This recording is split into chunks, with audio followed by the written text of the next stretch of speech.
Sobat Peduli Lingkungan. Selamat datang di podcast Suara Jalanan, tempat kita ngobrolin hal-hal kecil yang punya dampak besar buat lingkungan sekitar. Aku Maylin Dan aku Via. bakal nemenin kalian ngobrol santai tapi bermakna. Nah, hari ini kita akan membahas sesuatu yang sering banget kita lihat namun kita sepelekan, yaitu mengenai sampah yang berserakan di pinggir jalan. Coba sama-sama kita bayangkan ya teman-teman, kita sering sekali melihat sampah yang berserakan, mulai dari sampah botol plastik, bekas minuman, bungkus makanan, bahkan kita sempat melihat popok di trotoar. Apakah ini masalah yang sepele? Enggak juga. Ini bisa menjadi masalah yang serius loh kalau kita semua menjadi cuek. Sampah di pinggir jalan juga bukan cuma bikin kota kelihatan kotor dan jorok saja, tapi juga bisa menyebabkan banjir, merusak ekosistem, bahkan menyebabkan penyakit. Nah, pertanyaannya sekarang nih, siapa sih yang harus bertanggung jawab atas semuanya? Apakah pemerintah, warga, atau pedagang kaki lima, bahkan atau kita sendiri nih? Nah, ini dia yang udah kita tunggu-tunggu, yang sangat kita gak sabar nih. Telah hadir di hadapan kita bersama Ibu Silva SSI, Pengendali Dampak Lingkungan Ahli Madya, Pusat Pengendali Lingkungan Hidup Sumatera, Kementerian Lingkungan Hidup, dan Pegiat Ekosistem. Oke, langsung saja sama-sama kita sapa ya teman-teman. Selamat sore Ibu Silva. Selamat sore, Assalamualaikum. Waalaikumsalam Ibu. Terima kasih telah mengundang kami di podcast Suara Jalanan ini. Kami juga makasih ya Ibu ya. Ya. Oke, Bu Silva, barangkali bisa kita mulai dari gambaran umum dulu ya Bu ya, mengenai bagaimana sih pandangan dari Pusdal LH Sumatera melihat kondisi pengelolaan sampah saat ini. Lalu apa saja ya Bu Silva indikator utama yang menjadi perhatian terhadap hal tersebut Ibu? Terima kasih Mbak Fia dan juga Mbak Maylin. Nah, kita hari ini berbicara mengenai sampah ya, dan semua orang Ibu rasa semua pada tahu itu sampah. Benar. Tetapi secara definisi apakah kita udah tahu? Apakah udah tahu? Sama-sama Nah, ya, ya. definisinya ya Bu. Jadi sebelum kita berbicara lebih lanjut mengenai sampah, mungkin kita harus mengetahui dulu definisi sampah itu apa sebenarnya. Nah, sangat banyak definisi yang memberikan sampah, tetapi secara umum bisa kita katakan sampah itu adalah sesuatu hasil dari produk atau kegiatan yang tidak kita inginkan. Jadi ada suatu limbah, kan limbah itu suatu kita inginkan, atau sisa pasti kita inginkan kan. Nah, itulah kita definisikan sebagai sampah. Nah, jadi kalau sampah ini sebenarnya sangat banyak jenisnya.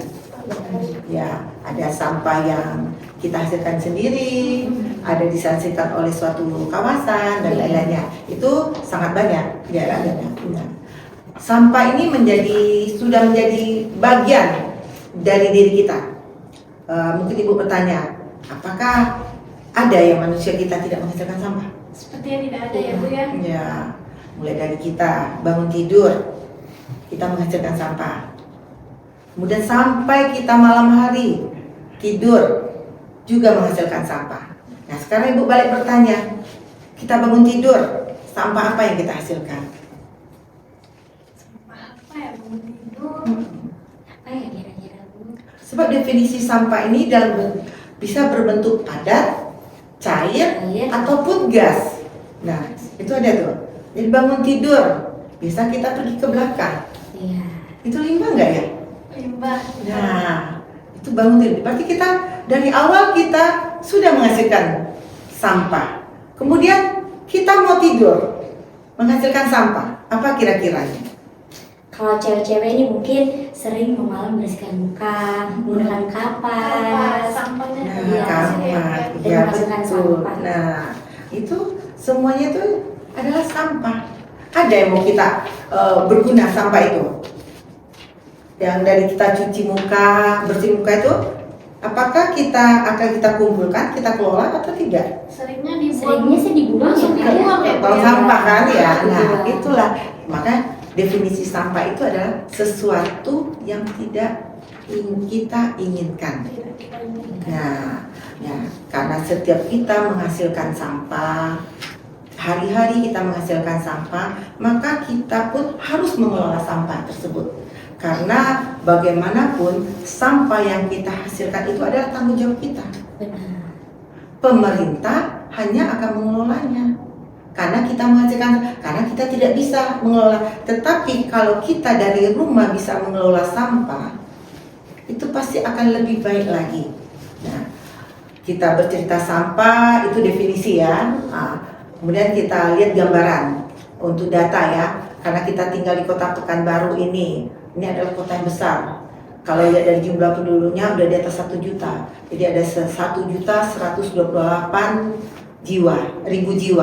Nah, kalau kita berpatok kepada jumlah penduduk, kota Pekanbaru ini udah termasuk kota metropolitan, bukan lagi kota besar. Karena secara angka, jika kota berada jumlah penduduknya di bawah 1 juta, itu kita masukkan ke dalam kota besar. Tetapi apabila sudah di atas 1 juta, maka definisinya kita adalah kota metropolitan. Nah, dengan kota besar tersebut, maka pasti masalah akan lebih kompleks lagi, terutama masalah sampah. Mungkin tadi ada cerita kata Mbak Fia ya, di trotoar ada Pampers. Itu memang itu. Berarti itu bagaimana? Berarti kita menganggap remeh. Padahal itulah sumber pencemar. Apabila tidak kita kelola, pertama mungkin dari segi estetika, kita lepaskan dulu pencemarannya, estetika. Senang nggak kita melihatnya itu? Ada Pampers di tengah jalan. Nggak pantas ya Bu? Nggak pantas kan? Nah, kemudian yang keduanya dari segi lingkungannya, itu Pampers itu pencemaran dan juga apabila terletak di tanah tidak dikelola, itu kan ada bahan plastiknya. Itu bahan plastik itu tidak akan hancur, malah itu akan merusak tanah. Nah, itu jadi pencemaran dan kerusakan langsungnya. Nah, kembali ke kota Pekanbaru dengan jumlah penduduk di atas 1 juta, di mana masing-masing kita ini rata-rata menghasilkan sampah adalah 0,9 kg per hari sampah. Bayangkan dengan jumlah di atas 1 juta, kita kalikan dengan 0,9, jadi sehari ada lebih dari 1.000 ton sampah sehari. Atau kalau setahun ada 369.019 ton sampah per tahunnya. Membayangkan seandainya sampah yang 1 ton, 1.000 ton, bukan 1 ton ya, 1.000 ton tersebut tidak diambil dalam 1 hari saja. Bagaimana bentuk kota kita? Wah, semakin menarik nih ya pembahasan kita sore hari ini. Disebutkan tadi oleh Bu Silva, kita dari bangun tidur sampai tidur lagi kita menghasilkan sampah lebih dari 1.000 ton sehari.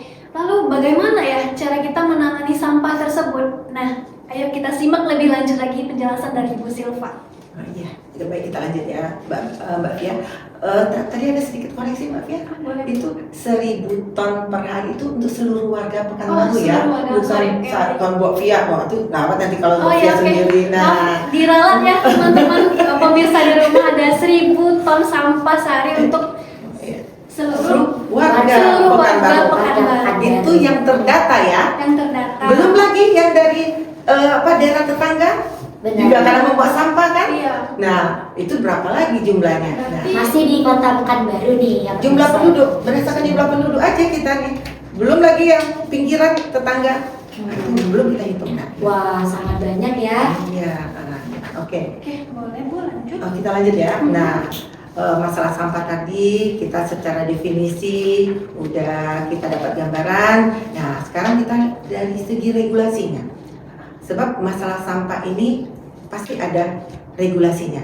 Nah, kalau kita bercerita regulasi, sebenarnya sudah sejak tahun 2008. Berarti kalau kita hitung udah 17 tahun yang lalu.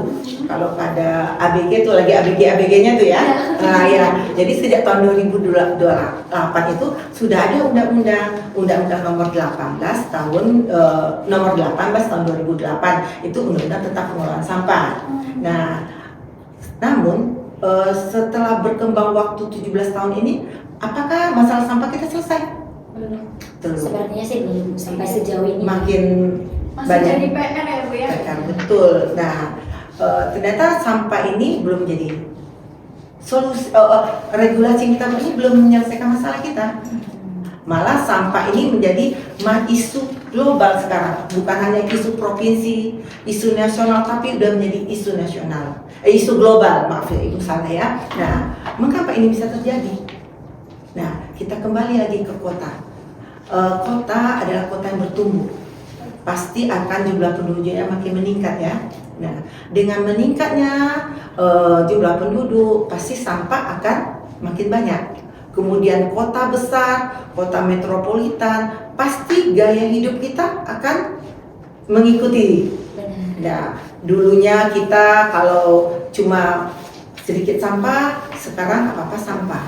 Karena semakin berkembang juga. Iya, sedikit sampah. Nah, dan sampah sekarang itu rata-rata adalah sampah anorganik. Kalau dulu kita masih belajar, masih ada daun, dibungkus daun. Kalau sekarang beli kue, beli roti dikantongin, nah plastik. Nah, plastik ini apabila tidak kita kelola itu berbahaya bagi lingkungan kita. Nah, kemudian perkembangan kota, peningkatan jumlah penduduk, budaya dan gaya hidup kita kan ikuti tren. Ya, lebih anak-anak muda sekarang kan ikutin tren itu ya. Kalau nggak ikut tren nggak update. Nah, itu kan istilahnya ya. Nah, kemudian juga ada itu masalah sarana prasarananya lagi, infrastrukturnya, pengelolaan sampah yang belum mendukung, dan juga tak kalah penting itu partisipasi kita sebagai warga. Nah, karena selama ini kita menganggap sampah itu pasti dikelola oleh pemerintah. Karena kita tiap bulan membayar kok, kan ada petugas. Saya membayar, berarti petugas yang ngambil. Tapi kita tidak berpikir bagaimana kita sejauh mungkin mengelola di rumah kita sendiri, sehingga sampah itu tidak harus diambil oleh petugas. Kalau bisa kita kelola di rumah, mengapa harus petugas melakukan pengelolaannya? Nah, kemudian setelah ada undang-undang itu, Undang-Undang 18, ada di turunannya lagi itu ada Peraturan Pemerintah Nomor 81 Tahun 2012, di mana tentang pengelolaan sampah rumah tangga dan sampah sejenis sampah rumah tangga. Nah, kemudian dijabarkan lagi dalam Perpres 97 tahun 2017 tentang kebijakan dan strategi nasional pengelolaan sampah rumah tangga dan sampah sejenis sampah rumah tangga, atau lebih dikenal mungkin sini ada pernah dengar kata Jakstranas. Jakstranas? Ya, itu ada kebijakan strategi nasional. Kalau di daerah nanti Jaksrada.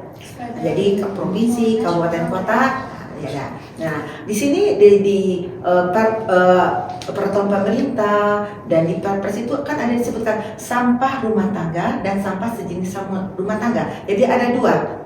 Jadi pengelolaan sampah itu ada sampah rumah tangga dan sampah sejenis sampah rumah tangga. Nah, sampah rumah tangga ini adalah sampah yang berasal dari kegiatan sehari-hari dalam rumah tangga, ya tapi tidak termasuk tinja dan sampah spesifik. Nah, tetapi untuk sampah sejenis sampah rumah tangga adalah sampah rumah tangga yang dihasilkan dari kawasan komersial, kemudian kawasan khusus, kawasan industri, fasilitas umum dan lain sebagainya. Jadi cuma yang membedakan adalah tempatnya. Kalau sampah rumah tangga itu dari rumah tangga kita sendiri. Kalau sampah jenis sampah rumah tangga adalah dari satu kawasan, kawasan industri, kawasan komersial dan lain sebagainya. Nah, dalam Jaksranas tersebut ada dua strategi bagaimana untuk pengelolaan sampah. Di mana pengelolaan sampah pertama itu adalah pengurangan dan kedua adalah penanganan. Nah, kalau pengurangan itulah peran Mbak Fia dan Mbak Meli dan kita semua dalam melakukan pengurangan sampah. Jadi kita dari hulu, dari awal kita bagaimana berupaya seminim mungkin menghasilkan sampah. Dimulai dari diri sendiri. Iya betul, dari diri sendiri dan dari rumah. Jadi itulah peran pengurangan. Dan, tapi nanti mungkin pemerintah akan membuat satu kebijakan, mungkin surat edaran, kebijakan bahwa ke daerah harus melakukan pengelolaan sampah. Nah, kemudian yang kedua adalah penanganan. Penanganan ini adalah pengelolaan sampah yang secara terpadu dan berkelanjutan. Nah, ini dilakukan oleh Pemda karena telah menghasilkan sampah. Jadi Pemda adalah menangani sampah yang sudah dihasilkannya ada. Jadi kalau kita pengurangan dari kita, kalau penanganan itu dari pemerintah, unsur pemerintah. Nah, kemudian dari untuk pengurangan ini bisa kita lakukan dengan cara pembatasan timbulan sampah, itu adanya regulasi atau surat edaran itu dari pemerintah, kemudian pendaur ulangan sampah, kemudian pemanfaatan kembali. Nah, contoh sederhana, misal pendaur ulang, misalnya kita ada kemasan, tidak mesti harus berakhir di tong sampah. Bisa kita manfaatkan untuk mungkin kalau kita ada minuman cup, bisa kita letakkan untuk pot bunga atau untuk letak wadah pensil, alat tulis atau sendok. Nah, itu salah satu hal yang sederhana tapi bisa kita lakukan sendiri di rumah. Tidak harus menunggu Pemda. Oke. Nah, kemudian yang untuk penanganan dapat kita lakukan melalui pemilahan. Jadi pemilahan sampah. Jadi kita pilah sampah yang dari rumah ini, misalnya ada sampah organik, ada sampah kertas atau daun-daun, sampah kertas, sampah kaca, ada besi atau yang B3. Itu kita sesuaikan sesuai dengan karakteristiknya sampahnya. Nah, kemudian lakukan pengumpulan, yaitu di mana kita melakukan pengambilan dan pemilahan sampah dari sumbernya dari rumah kita ke tempat penampungan sementara atau di sini dikenal transfer depo. Jadi sampah dari rumah dipindahkan ke tempat sementaranya, transfer depo. Kemudian yang ketiga bisa dilakukan pengangkutan. Jadi di sinilah peran Pemdanya mengangkut sampah dari sumber ke tempat sementara. Atau kalau sekarang ada namanya LPS, Lembaga Pengelolaan Sampah. Itu ada di tiap kecamatan. Jadi petugas itu yang mengangkut sampah dari rumah dan sampai ke tempat penampungan sementaranya. Nah, kemudian bisa juga lakukan pengolahan. Jadi sampah-sampah tersebut kita rubah bentuknya, kita olah. Misal kalau plastik kita potong caca-caca. Kalau plastik kan wadahnya besar. Bagaimana kita lakukan penghematan wadah tempat? Jadi kita caca. Kemudian untuk merubah komposisinya, atau kalau organik kita rubah menjadi kompos atau ekoenzim. Nah, dan terakhir itu adalah pemrosesan akhir, itulah di TPA. Dan TPA itu sebenarnya fungsi adalah penyimpan sampah atau residu yang tidak bisa kita kelola lagi. Bukan kondisi saat ini. TPA kita adalah tempat menambung semua sampah. Itu bukan. Fungsi TPA adalah sampah yang tidak bisa kita kelola lagi. Karena di awal, di akhir itu sudah lakukan pemilahan. Itu nanti ada sampah yang terpilah, mungkin ada kita jual atau ke bank sampah. Nah, itu kan berarti ada nilai. Jadi kalau sekarang ini semua sampah itu tidak ada nilai, buang ke TPA. Jadi bagaimana kita menumbuhkan juga sirkular ekonomi. Sampah sudah membeli nilai, kita manfaatkan. Nah, itu dari segi kebijakan pengurangan dan pengenangan sampah. Nah, untuk suatu kebersihan kota itu kita lihat dari pertama yaitu timbulan sampahnya. Itu kan dari jumlah penduduk dengan perkiraan jumlah penghasil sampah kita seharinya. Kemudian kita juga lihat berapa banyak sampah dikelola. Kita lihat dari persentase pengurangan sampah dan penanganan sampah yang dilakukan oleh pemerintah daerah. Nah, namun walaupun regulasi ini sudah banyak dan turunannya juga sudah banyak, namun pelaksanaannya di lapangan itu masih sangat jauh sekali. Hal ini pertama karena kebiasaan kita, budaya menganggap sampah itu sesuatu yang tidak berguna, dan kita menganggap ada petugas yang mengelola sampah, jadi kita bisa seenaknya mengelola sampah. Nanti udah ada yang ngurusin. Betul. Nah, bagaimana sekarang kita merubah pola pikir? Jangan kita cuma menyelesaikan dengan pemerintah saja. Kita sekarang harus ada tanggung jawab dari diri sendiri. Tanggung jawab kita untuk mengelola sampah. Berarti dari sekian banyaknya regulasi tadi dengan kebijakan, peraturan yang sudah ditetapkan oleh pemerintah, tetap saja implementasi dan partisipasi dari masyarakat, dari kita pribadi juga, mulai dari kita bangun tidur hingga tidur lagi, gimana tanggung jawab kita terhadap sampah itu ya Bu ya. masih menjadi PR besar bagi kita bersama. Karena selama ini kita beranggapan bahwa TPA itu udah semua jenis sampah aja berakhir di situ. Namun kan TPA itu adalah tempat finalnya setelah melewati beberapa proses tadi ya Bu ya, mulai dari pengolahan, Terakhir baru ke barulah TPA. tadi. TPA itu adalah hilirnya. Hilirnya. Jadi bagaimana kita hilir ini, jangan kita langsung dari rumah langsung ke hilir. Yuk kita mundur di tengahnya dulu. Yang sudah tidak bisa diapa-apakan iya, lagi ya, Bu. betul. Nah itu ya. Gini ya. Seperti kata Mbak Vira tadi ya, implementasinya kan susah. Susah sih. Iya. Maka peran kita lah, terutama generasi muda, ini mahasiswa, generasi muda, Generasi Gen Z. ya, dan akan menentukan kota kita 5-10 tahun ke depan. Kalau ibu ya besok untuk menikmati saja. Iya. Tetapi bagaimana 5-10 tahun ke depan ditentukan oleh langkah kita hari ini. Sebagai warga negara yang baik, apalagi kita Gen Z ya, Iya, Gen Z. maka kita wajib berperan aktif dalam pengurangan sampah. Barangkali contoh sederhananya untuk penerapannya bisa bawa tumbler gitu ya Bu ya, Iya. dari rumah, atau wadah dari rumah untuk Iya. makan di luar gitu ya Bu ya contohnya. Iya betul. Nah ini kan sini ada kita minum pakai gelas dan tumbler, tapi ini sedikit catatannya. Ini besok kita nggak boleh lagi. Oke, Oh, siap Bu, kita iya. note ya Bu ya. Enggak. Aduh, Maaf ya. Iya, kita apa-apa. langsung kita note nih sama Iya. ibunya untuk penggunaan Catatan nih plastik buat nih. kita. Enggak, kalau di ada contoh ini kita ingat loh. Tapi kalau ibu cuma berkuah-kuah nggak ada bukti, kayaknya pasti besok lupa lagi. Nanti kayak gini, ini harus sederhana. Dan sampah plastik ini, tahu nggak ini? Ini bisa dimanfaatkan loh menjadi biosolar. Pernah dengar? Solar. Biosolar. Bukan biosolar, solar. Ini kan bukan bio ya, solar. Itu udah ada proses pirolizisnya di Pekanbaru ini. Jadi sampah-sampah plastik kita ini bisa kita antar ke pengumpulnya, dari pengumpul di Murah Fajar ada. Itu dia menerima plastik-plastik ini. Jadi kalau sekarang kita menghasilkan plastik, kan kita belum bisa nol ya. Minimal kita mengurangi. Jadi yang udah ada kita kumpulkan, nanti bisa kita kelola. Dan itu bisa menghasilkan menjadi solar. Nah, kembali kita ke topik kita ya. Iya. Itu intermezzo ibu ya, maaf ya. Nah, tadi kan penyebab meningkatnya jumlah sampah, salah satu yang disebutkan ada gaya hidup.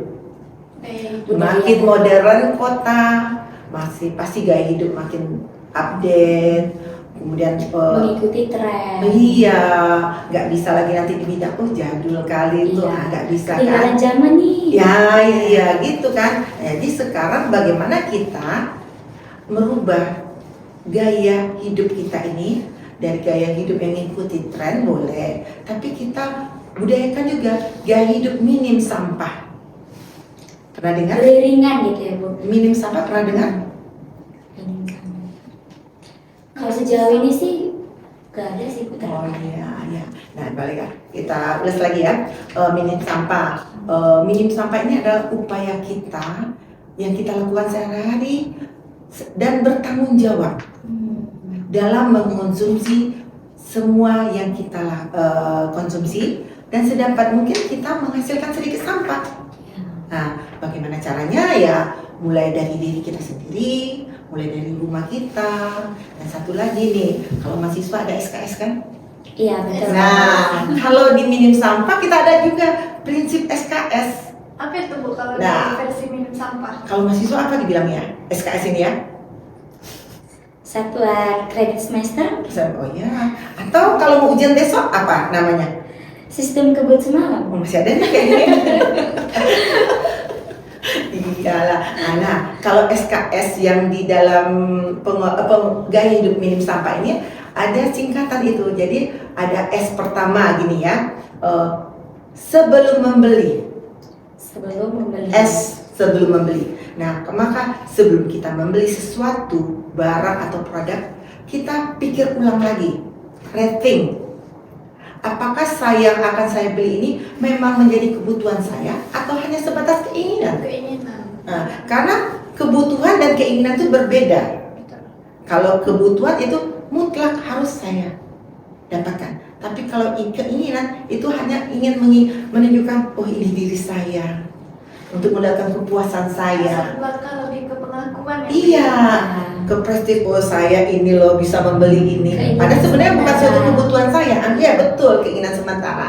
Nah, kemudian setelah kita rating, karena kita harus membeli, kita lihat lagi prinsip reuse.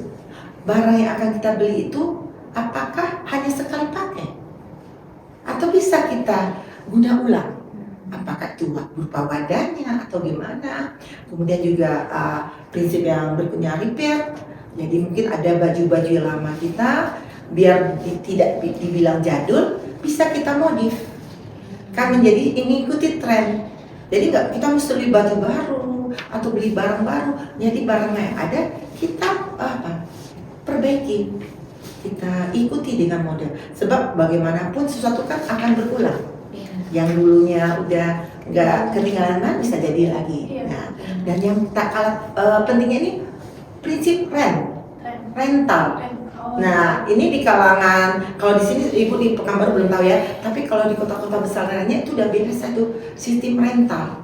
Karena pola konsumsi kita makin tinggi, mengikuti gaya, mode, jadi kita harus beli barang, tapi mungkin sekali pakai habis itu Ya udah. cuma menyemak lemari kan?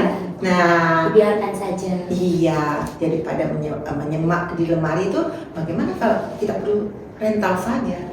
Gampang banget kita cuma pakai sehari, sebab sekali kan, sebab besok bilang, ih nanti di komen, ih itu lagi, Iya. nah gitu kan, nah gitu.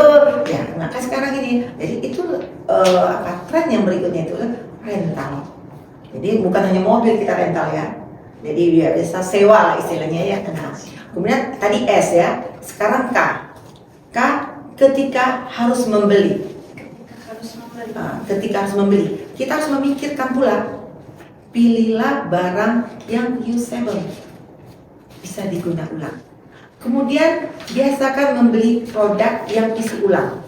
Kan sekarang ada tuh kosmetik yang bisa kita bawa wadah, tinggal isi ulang. Nah, kemudian atau beli belanja, kita bawa wadah. Jadi kita ngambil memang seperlu kita. Refillnya ya. Refill, nah betul refill istilahnya ya, isi ulang. Nah gitu. Jadi kalau kita menggunakan istilah refill berarti kan tidak menambah sampah lagi. Iya. Nah kemudian juga kita sebenarnya ada nih tanggung jawab produsen untuk menerima kembali sampah yang diproduksinya. Misalnya kemasan minuman, dia perusahaan ada bertanggung jawab untuk mengambil kembali. Tetapi itu kan belum ada, tapi mungkin ada di mall atau di pusat pelayanan umum mungkin ada wadah-wadah untuk menampung kemasan yang setelah kita pakai. Nah itu ada. Nah, dan tak kalah pentingnya itu adalah kita belilah barang yang eco-friendly. Dan juga jangan biasakan beli barang yang mungkin sekarang ya, yang jejak ekologisnya tinggi. Jejak ekologisnya berarti gini, misal diantarkan dari pulau lain, berarti jejak ekologisnya biaya transportasinya tinggi, biaya yang lainnya. Jadi kita biasakanlah membeli produk lokal. Nah itu. Nah kemudian yang S lagi ya, kan tadi SKS yang terakhir. Nah setelah pemakaian berarti kita membeli kan. Nah kemudian lakukan reuse dan refill. Seperti tadi juga ada refill juga. Kemudian barang kalau memang kita beli dan tidak kita gunakan lagi, biasakanlah untuk menghibahkan. Jangan ragu untuk menghibahkan barang daripada memenuhi lemari saja. Dengan kita menghibahkan mungkin akan lebih manfaat kepada orang lain. Atau mungkin trennya kita garage sale. Nah, kan harga lebih murah, barang-barang masih bagus. Iya gitu, banyak sekarang kan. Free love ya sekarang ya, kalau ibu masih garage sale. Iya, itu hal-hal yang bisa. Mungkin kita tidak menghibahkan, tapi kita jual murah, gitu kan. Nah, dan yang terakhir setelah pemakaian, pilah sampah. Jadi kalau seandainya sampah kita ada sampah beli buah, kan tidak semuanya kita makan. Jadi sisa kulit buahnya kita buat pengomposan atau kita buat ekoenzim. Kemudian kalau sampah anorganiknya bisa kita antar ke bank sampah atau atau drop box yang ada di sekitar kita. Nah, seperti itu sederhana bisa kita lakukan. Berarti pertimbangannya sebelum kita membeli sesuatu, barangkali kita bisa pinjam dulu kah, atau kita sewa dulu kah, sampai akhirnya kalau memang harus diperlukan untuk kita membeli, sampai kita membeli, baru itulah akhirnya kita membeli dan mempertimbangkan dampaknya selanjutnya. Ternyata pakaian turun-temurun itu tidak terlalu buruk karena itu dampaknya besar karena bisa mengurangi sampah. Betul sekali Mbak Fira. Jadi jangan ragu, jangan itu bilang, barang saya kan katanya bilang kan, tapi ini kan barang gila kita hibahkan atau kita jual murah, itu kan nggak masalah, jelas deh. Oke, kita lanjut lagi ke segmen kedua ya. Tapi di segmen sebelumnya tadi, di segmen pertama kita sudah cukup dikasih penjelasan di mana kita harus belajar nih, mulai dari diri sendiri, harus bertanggung jawab mengenai pengelolaan sampah kita masing-masing. Oke, kita lanjut ke segmen kedua ya, di mana kita akan membahas ya kedalaman kebijakan dan tantangan implementasi. Oke, baik Bu, di sini kita perdalam lagi ya Bu, bagaimana sih dari perspektif KLH, apa saja kebijakan kunci yang digulirkan untuk penanganan sampah, khususnya yang relevan dengan kondisi kota. Bagaimana sih kebijakan ini diterjemahkan di lapangan? Tadi kita cerita regulasi ya. Iya. Nah, ternyata untuk pengelolaan kota itu tidak hanya bisa kita lihat dari aspek regulasi. Ada aspek-aspek lain yang harus kita perhatikan juga. Antara lain masalah kelembagaan. Bagaimana kelembagaan pengelola lingkungan hidup tersebut, kemudian kapasitas SDM, dan yang tak kalah penting itu adalah anggaran. Bagaimana mengelola suatu kota, khususnya sampah, apabila anggarannya kita tidak mencukupi. Nah, kalau regulasi kita ada peraturan dan turunan-turunannya. Untuk seperti tadi kan, sampai ada Jaksrada, dan di daerah diterjemahkan menjadi nasional Jaksranas, kota Jaksrada. Nah, ya, dan intinya pengelolaan sampah ini harus dilakukan secara sistematis dan menyeluruh dan berkesinambungan agar target pengurangan dan penanganan sampah itu bisa terjadi. Yang tadi kalau kita regulasi, sekarang kelembagaan. Nah, kita lihat sekarang banyak daerah kelembagaan untuk pengelolaan sampah itu melekat di dinas lingkungan hidup. Seharusnya pengelolaan sampah itu harus terpisah dalam bentuk badan, jadi unit pelayanan teknis pengelolaan sampah. Jadi di sini aspek regulator dan operator harus dipisah, karena yang pengelolaan sampah itu kan bergerak, ditapak, jadi itu harus dipisah. Nah, kemudian yang keduanya adalah masalah sumber daya manusia. Nah, terutama untuk penyuluh lingkungan. Nah, di daerah jumlah SDM itu masih sangat minim sekali. Jadi bagaimana kita mengelola sampah apabila SDM kita tidak mencukupi? Dan kita tahu tadi masalah sampah tidak sederhana, itu sangat kompleks sekali dan perlu keseriusan kita. Nah, yang penting lagi, sangat penting kali ini, anggaran. Bagaimana kita mengelola sampah apabila anggaran tidak mencukupi? Nah, idealnya pengelolaan sampah itu 3% dari APBD suatu kota atau kabupaten. Dari kita, itu kalau kita anggap dari APBD saja, sebenarnya bisa jadi donor atau hibah atau perusahaan juga bisa tambahnya. Jadi, dan kenyataannya daerah itu APBD untuk alokasi pengelolaan sampah itu kecil dari 1%, malah ada 0, sekian, 0,0 sekian, bukan 0,9, 0,8, 0,0 sekian. Bayangkan itu. Iya. Bagaimana kita akan mengelola apabila tidak didukung oleh anggaran yang memadai. Nah, yang terakhir tadi kita partisipasi masyarakat. Nah, di sini masyarakat bukan hanya masyarakat pribadi, LSM, NGO, dan juga komunitas peduli lingkungan. Itu harus ada perannya masing-masing. Nah, kebijakan tadi ceritakan Ibu kan, pengurangan kita lakukan di hulu, penanganan di tengah dan hilir. Jadi kebijakan pengelolaan sampah itu harus dilakukan secara simultan dari hulu sampai ke hilir. Di hulu kita lakukan pengurangan, Kalau di tengah kita lakukan yang pemilahan, pengumpulan dan bisa juga kita lakukan dengan menumbuhkan bank-bank sampah. Apa itu bank sampah unit atau bank sampah induk. Kemudian juga sekarang untuk sampah organik, pernah dengar nggak biokonversi maggot? Jadi sampah organik itu dirubah sebagai pakan lalat BSF dan gesekan maggot, itu digunakan untuk pakan ternak. Nah itu juga. Nah kemudian juga mendirikan pusat daur ulang TPS 3R, dan di hilir itu adalah pengambilan sampah di TPA. Nah, jadi TPA itu hanya menerima sampah residu yang tidak bisa dimanfaatkan lagi, sedangkan di hulu dan di tengah itu kita lakukan sirkular ekonomi. Nah gitu. Jadi paham ya? Jadi hulu, tengah, hilir hanya untuk di TPA saja. Oke. Berbicara mengenai tantangan Ibu, apa saja sih hambatan paling signifikan dalam mengimplementasikan kebijakan-kebijakan tersebut? Kita bercerita tentang tantangan ya, dan hambatan. Benar. Kalau hambatan ini sangat beragam sekali. Pertama, kita bagaimana menumbuhkan kesadaran masyarakat. Jadi kita perlukan menumbuhkan kesadaran, dan kita melakukan edukasi ke masyarakat berupa sosialisasi atau kampanye lingkungan hidup. Nah, itu sangat perlu kita lakukan, dan itu menjadi tantangan besar. Karena merubah budaya itu tidak semudah membalik telapak tangan. Iya.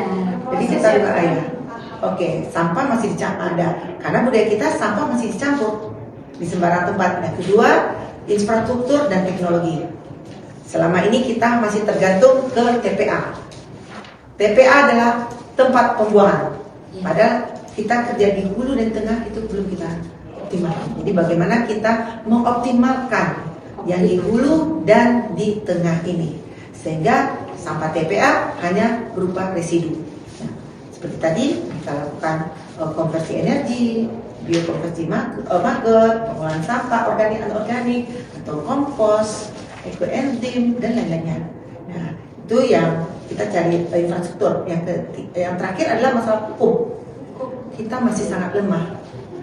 Hukum, penegakan hukum masih lemah. Tetapi sejak akhir tahun 2024 kemarin, Kementerian Lingkungan Hidup sudah menjalankan Undang-Undang 18 kita kemarin 2008 itu, di mana kita memberikan sanksi administratif bagi kota yang tidak mengelola sampah dengan baik, terutama sampah di TPA yang masih dilakukan secara open dumping. Ya, jadi itu sudah diketentukan. Diterapkannya lagi ya Bu ya? Iya.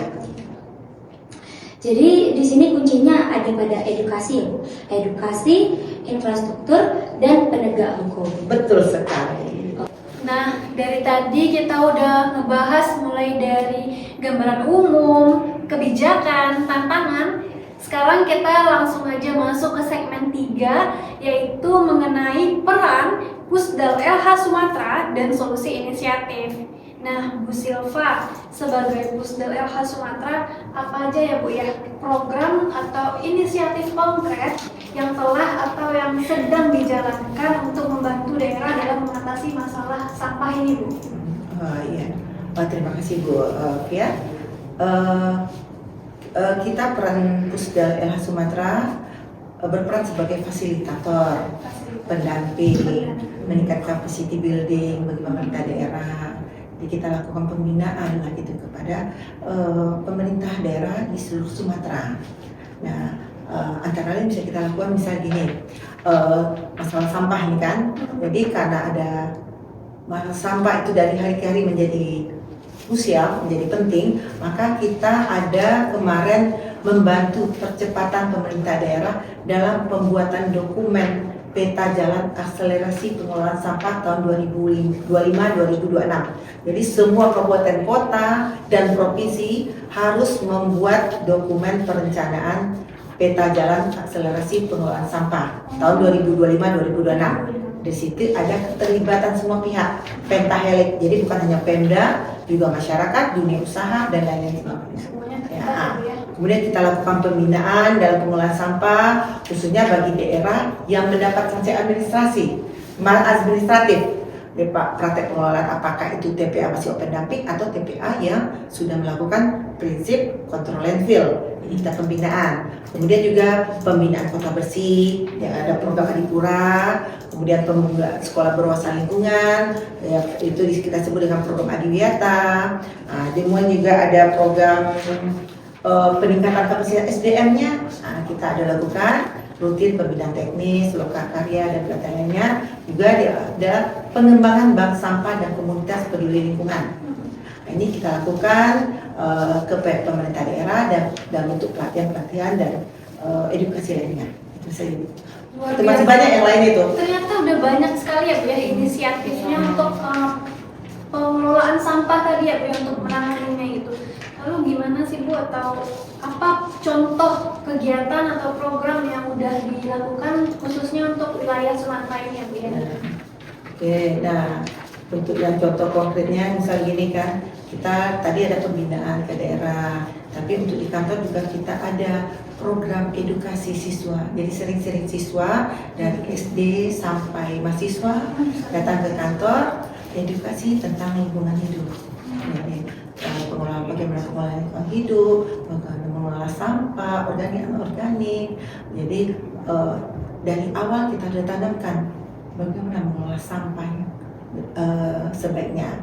Kemudian juga kita lakukan edukasi pengolahan sampah organik bisa menjadi kompos atau ekoenzim. Kemudian untuk sampah anorganik kita lakukan pembinaan ke daerah bagaimana memanfaatkan sampah plastik itu menjadi sesuatu bernilai guna.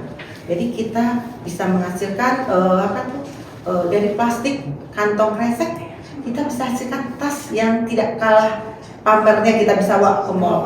Jadi bukan kantong abal-abal. Jadi bisa jadi suatu stylish, iya betul. Jadi untuk ini kita perlu kerjasama, dan untuk yang lainnya bisa juga sampah anorganik itu kita kerjasama dengan bank sampah yang ada di kantor kita. Nah, salah satunya ada kita kerjasama itu, jadi sampah anorganik kita kirim ke bank sampah. Oke.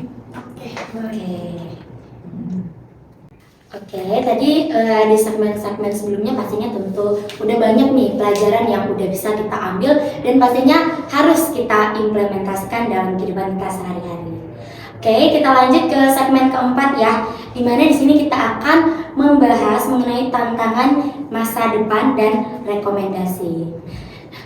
Oke Bu, melihat tantangan dan solusi yang ada nih, apa tantangan terbesar yang akan dihadapi daerah dalam penanganan sampah di masa depan? Dan apa sih rekomendasi utama dari Pusdal LH Sumatera dan untuk pemerintah daerah dan masyarakat? Oke, terima kasih Mbak Melin ya. Ini tantangan terbesar ke depan adalah peningkatan volume sampah. Ya. Itu tidak bisa kita elakkan karena meningkat jumlah penduduk dan perkembangan kota, maka volume sampah akan semakin meningkat. Nah, untuk itu perlu ada teknologi pengolahan sampah yang lebih canggih dan ramah lingkungan untuk mengurangi ketergantungan sampah masuk ke TPA. Jadi di hulu dan di tengah kita kelola sampah tidak masuk ke TPA.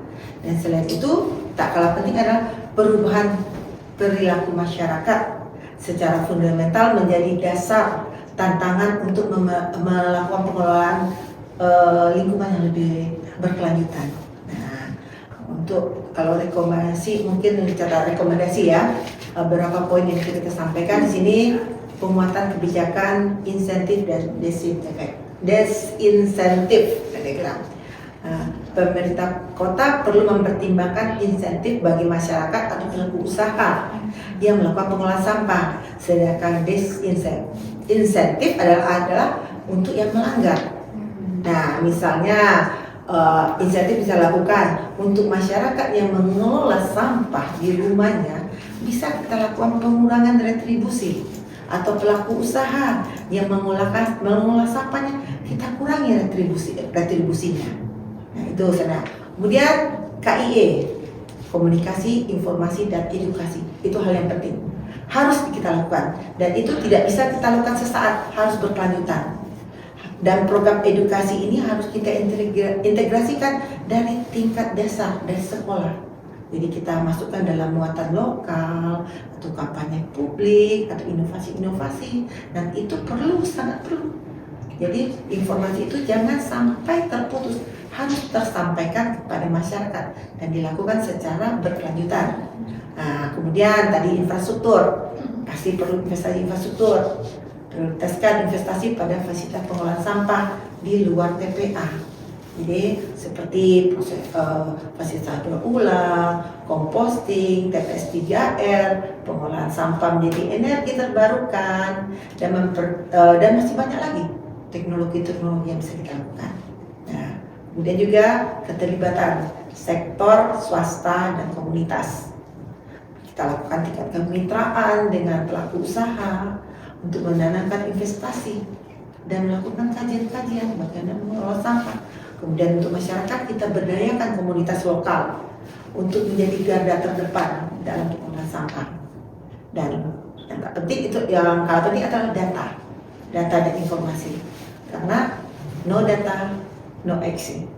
Ya betul kan? Nah, ketersediaan data, timbulan sampah, dan komposisi sampah itu harus jadi dasar kita untuk mengelola sampah ke depannya. Itu. Oke? Kira-kira nih Bu ya, rekomendasi yang sangat komprehensif ya. Jadi intinya di sini adalah kolaborasi dari semua pihak dan juga investasi jangka panjang. Betul sekali. Perlu keterlibatan. Kalau sekarang ada pentahelik ya. Iya, pentahelik. Jadi pemerintah, dunia usaha, masyarakat, perguruan tinggi, LSM bertanggung jawab untuk mengelola sampah secara bersama-sama. Oke. Baik Bu Silva, nggak terasa kita udah di penghujung waktu nih ya Bu ya. Sebelum kita tutup untuk obrolan kita pada sore hari ini, ada nggak Bu pesan yang ingin disampaikan untuk pemirsa di rumah, untuk para Gen Z, atau bahkan khususnya di wilayah Sumatera ini terkait peran kita bersama untuk penanganan sampah ini Bu? Wajib, harus itu. Iya, pesan itu harus pesan itu ya untuk seluruh warga kota dan kita yang ada di ruangan ini. Mengelola sampah itu tidak bisa kita serahkan sepenuhnya kepada pemerintah. Kita harus berperan aktif dalam mengelola sampah, dalam rangka mengurangi sampah, dan itu kita mulai dari kita sendiri saat ini dan dari rumah kita. Nah, ayo sekarang kita ini ada di sini, tanamkan tekad, atau sebelumnya kita evaluasi dulu. Apakah sejauh mana saya sudah menerapkan prinsip-prinsip yang ramah lingkungan atau gaya hidup minim sampah? Itu sebagai evaluasi diri kita. Kemudian kalau kita sudah menghasilkan sampah, mulailah kita lakukan pemilahan. Sampah organik kita ubah menjadi kompos atau ekoenzim. Kemudian sampah anorganik kalau bisa kita guna ulang, buka wadah-wadah jadi wadah sendok atau yang lain-lain, atau kalau enggak kita antar ke bank sampah. Apakah kita sebagai nasabah atau hanya sebagai mendonasikan? Tidak ada, boleh jadi nasabah boleh atau donatur aja boleh. Nah, upaya kecil yang kita lakukan ini, apabila kita lakukan secara bersama, pasti akan memberikan efek yang sangat besar bagi keberlanjutan suatu kota. Sehingga cita-cita kita untuk mendapatkan kota yang bersih, sejuk, indah, yang aman itu bukan hanya sebatas wacana. Ya, ayo mulai sekarang kita bergerak, kita tanamkan niat untuk melakukan pengelolaan lingkungan yang lebih baik, mulai dari diri kita sendiri. Mulai dari diri kita sendiri. Wah, sebuah pesan yang sangat penting dan relevan ya teman-teman ya. Oke, terima kasih banyak ya kepada Ibu Silva sebagai narasumber kita hari ini yang telah hadir dari Pusdal LH Kementerian Lingkungan Hidup atas waktu dan pencerahannya pada sore hari ini. Demikian teman-teman berbincang-bincang kita mengenai implementasi kebijakan penanganan sampah. Semoga diskusi kita tidak hanya menambah wawasan kita saja nih, tapi tetap juga menginspirasi kita semua untuk bertindak nyata. Mari bersama-sama wujudkan kota yang lebih bersih dan hijau. Sampai jumpa di episode selanjutnya. Selamat sore. Bye-bye.